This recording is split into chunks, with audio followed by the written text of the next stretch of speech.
Na preko 2000 mesta koliko ih je bilo u kragujevačkim srednjim školama konkurisalo je gotovo 1800 svršenih osnovaca.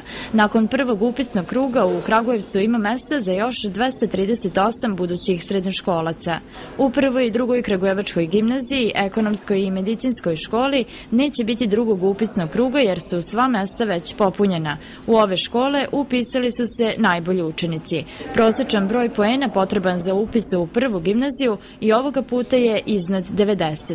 Na našu veliku sreću mi smo uspeli u prvom upisnom roku da popunimo sva mesta. Ove godine upisujemo 150 učenika na prirodno-matematičkom smeru i 120 učenika na društveno-jezičkom. Prosečna ocena i na jednom i na drugom smeru je oko 92 poena, što nas raduje. Znači opet jedna dobra generacija učenika, da kažemo oni najbolji u ovom gradu dolaze kod nas. Budući srednjoškolci upisivaće se i sutra. Liste želja za drugi upisni krug popunjavaće se 9. jula. Konačan raspored učenika po školama biće objavljen 11. jula, a upis u drugom krugu je predviđen za 12. jul.